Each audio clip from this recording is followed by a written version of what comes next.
Então, queria resolver um exercício com vocês sobre essa parte da transferência de calor em meios radiais, né? Um exercício resolvido do Incrópora exemplo 3.6, mas é interessante a gente fazer essa análise, né?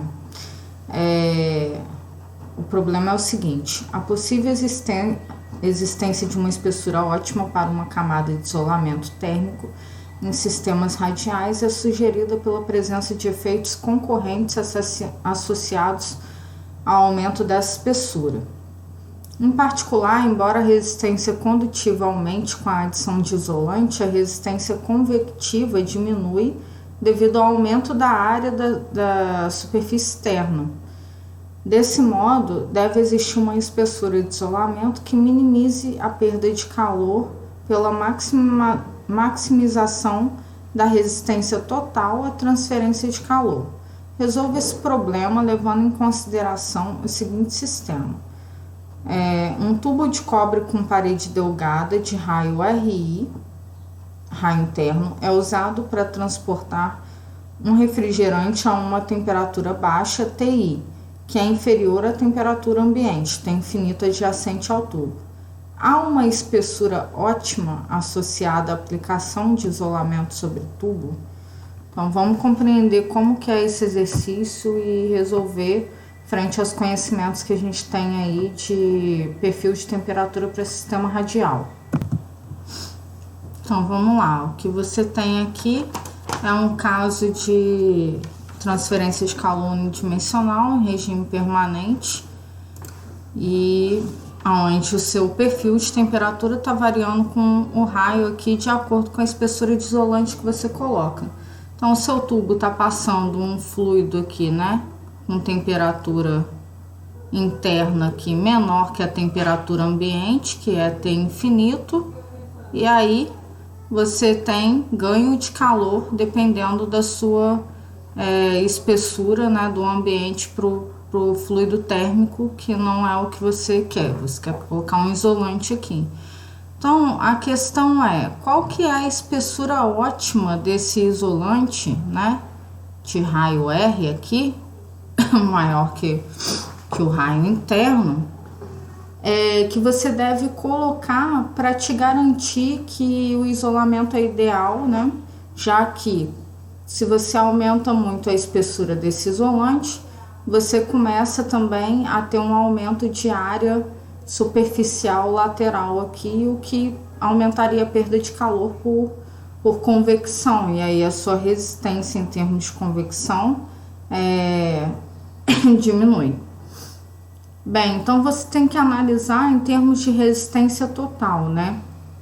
Em termos de resistência total, quem que seria? Seria uma resistência condutiva mais uma resistência convectiva.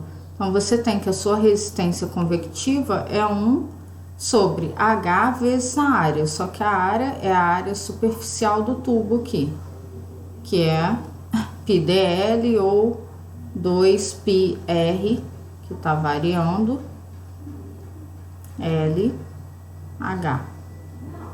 Bem, e você tem também a resistência condutiva, né, que é igual ao LN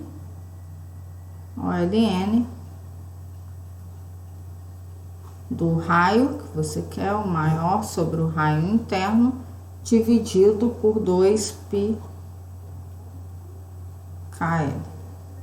Bem, vou escrever então essa resistência total já em termos de resistência total linha por unidade de comprimento.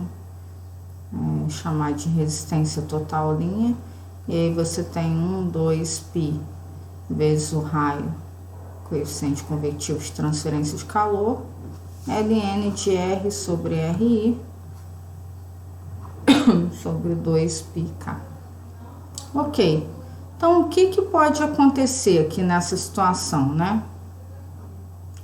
Em função do raio, se você for analisar aqui, o que pode acontecer com a sua resistência total por unidade de comprimento? Bem, você pode aumentar, assim, enquanto você vai aumentando o raio, você aumenta essa resistência convectiva, mas a resistência convectiva pode começar a cair, já que você tem 1 sobre o raio dividindo aqui, né? Então, você aumentando o raio, esse termo aqui cai. E aí vai existir um ponto ótimo, então, de equilíbrio, aonde esse termo aqui já não, você continua aumentando e já não influencia tanto mais na resistência térmica, e esse termo aqui começa a afetar de forma negativa. Então, a sua resistência total, ela pode aumentar com o raio, ou em determinado momento que ela pode também, né, diminuir. Bem, quando que você vai saber qual que é o máximo dessa resistência total atingida? Né? Vai ser no seu ponto onde a derivada é igual a 0. Então, derivada da resistência total em função do raio, você vai realizar essa derivada aqui da sua resistência total, que dá uma expressão de... vou escrever aqui, mas já rearranjando, 1 sobre 2 π kr, né? Menos 1 sobre 2 π hr ao quadrado. Isso igual a 0. Quando você passa um termo para lá e rearranja, você acha que R, o raio, é igual a condutividade térmica sobre H. Então, o seu raio depende basicamente das propriedades condutividade térmica e coeficiente convectivo de transferência de calor. Bem, então como que eu vou saber se esse ponto é um máximo ou é um mínimo? Realizando a segunda derivada, né? A segunda derivada, dr total de dr ao quadrado. E aí a segunda derivada dá menos, então a segunda derivada disso aqui, 1 sobre 2 π k r ao quadrado, mais 2 sobre 2 π hr ao cubo.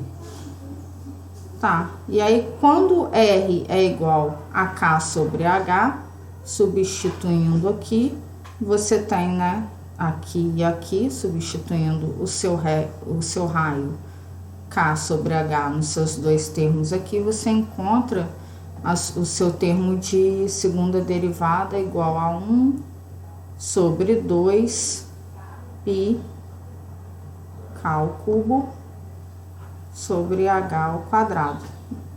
Esse termo, então, ele vai depender basicamente do coeficiente convectivo e a condutividade térmica, que são valores positivos, né? Então, esse termo sempre vai ser maior que 0.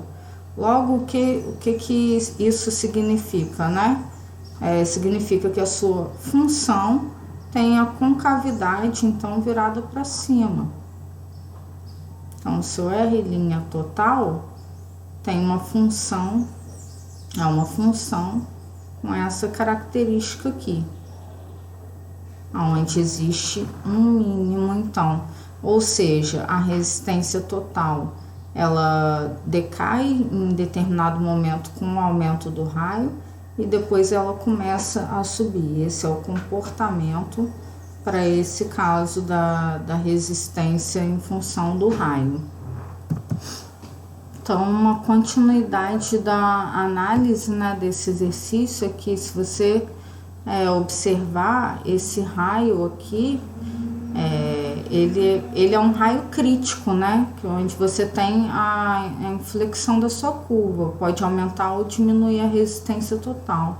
Nesse caso, então, desse exercício, escrevendo em termos de espessura aqui, o raio menos o raio interno, então, se você observar, você tem como você fazer uma análise, né? Se o seu raio interno, por exemplo, ele é menor que o raio crítico, então significa que você está adicionando espessura e a sua resistência está caindo até determinado ponto.